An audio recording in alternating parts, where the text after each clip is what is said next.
నమస్కారం అండి. అంతర్యామిలో ఈరోజు అంశం కష్టం సుఖం. మనకు అందించిన వారు దువ్వూరి రామకృష్ణ వరప్రసాద్ గారు. వినిపిస్తున్నది మీ విజయభాస్కర్. తన జీవితము సమస్యారహితంగా సుఖంగా సాగాలని ప్రతి మనిషికి ఉండడం సమంజసమే. కానీ తనకే ఏ సమస్య రాకూడదు, తాను సుఖంగా బతికితే చాలు అనుకోవడం అనేక కష్టాలకు మూలమవుతుంది. సాంఘిక జీవనంలో పరుల కష్టాల గురించి కూడా కొంత పట్టించుకోవాలి. అందరూ ఒకరి కోసం ఒకరు ఎంతో కొంత కష్టపడుతూ ఆరోగ్యంగా ఉండడం అందరికీ సుఖప్రదమే. పరులను సైతం వారి చిక్కుల్లో నుంచి బయటకు తీసుకొచ్చే ప్రయత్నం అందరికీ ఆనందకరమవుతుంది. పలువురి బాగుకై పడే శ్రమ సఫలమయ్యేందుకు భగవంతుడి అండదండలు కూడా ఉంటాయి. ఏ కష్టము లేనప్పుడు తమోగుణ ప్రాధాన్యమైన ఉన్నతికి ప్రతిబంధకాలైన నిద్ర, బద్ధకము, అజాగ్రత్త వంటివి ఆవహిస్తాయి. ఎప్పుడు ఏదో ఒక కార్యంలో నిమగ్నమైతే అనేక రోగాలకు మూలమైన భయాందోళనలు, అనుమానాలు చోటు చేసుకోలేవు. అనుమానం పెనుభూతమంటారు. పెద్దలు ఏదో రోగముందనే భయం, అనుమానం శరీరంలో మార్పులకు మూలమై వృధా వ్యయ ప్రయాసలకు దారితీస్తుంది. ఖాళీగా కూర్చోకుండా వయసుకు, సామర్థ్యానికి తగిన సమస్యల్ని ఎంచుకొని సాధించడం అందరికీ మంచిదే. ఏ సమస్య లేదనిపిస్తే ఏదో ఒక చిక్కుముడిని ఎన్నుకొని విప్పడంతో మెదడుకు పదును పెట్టి ఉత్తేజపరుచుకోవచ్చు. ఏదైనా క్రీడల్లో గెలవాలని పట్టుదలతో పడే కష్టం వల్ల కండరాల పటిష్టత కలిగి శారీరక ఆరోగ్యం బాగుంటుంది.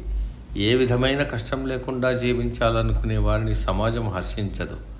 రోజంతా కదలకుండా కూర్చుంటే ఏది తిన్నా జీర్ణం చేసి శక్తినిచ్చే వ్యవస్థ పాడవుతుంది. మేలుకొని ఉన్నంతసేపు చురుగ్గా ఏదో ఒక కార్యంలో నిమగ్నమయ్యే వారికి ఆరోగ్య సమస్యలు వచ్చే అవకాశం తక్కువ.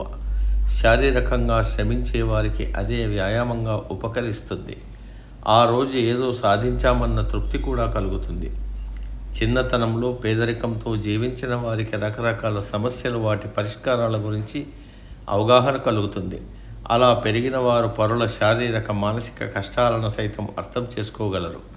తమ శక్తికి తగ్గట్టు సహకరించగలరు. 1970 దశాబ్ద ఉన్నత పాఠశాల విద్యార్థులకు పేదరికం ధనికుల జీవితం కన్నా మేలైనది అని సరోజినీ నాయుడి ఆంగ్ల పాఠం ఒకటి ఉండేది. ముఖ్యంగా చిన్న వయసులోనే పేదరికము, కష్టము, సుఖము గురించి అవగాహన కలగడం వారి భావి జీవితం ఉన్నతమైన స్థితికి చేరడానికి మంచి పునాది అవుతుంది. ఎవరైనా ఎప్పుడైనా కావాలని పేదరికాన్ని కోరుకోరు.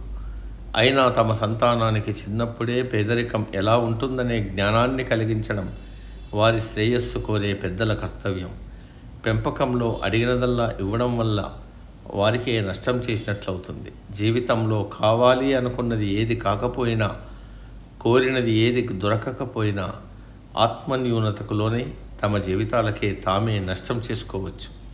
అది ఆ కుటుంబంలో అందరికీ నష్టదాయకమవుతుంది. ఏ కష్టం పడకుండా సుఖంగా జీవించాలని ఆశించడం ధర్మం కాదు. బాల్యాన్ని పేదరికంలో గడిపి నిరాడంబరంగా బతికి ఉన్నత స్థితికి చేరిన ఆదర్శనీయుల్లో మన పూర్వ రాష్ట్రపతి అబ్దుల్ కలాం ఒకరు.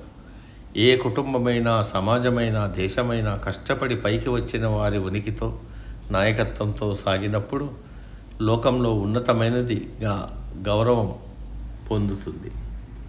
సమాప్తం. సర్వే జన సుఖినో భవంతు. అందరూ బాగుండాలి, అందులో మనం ఉండాలి.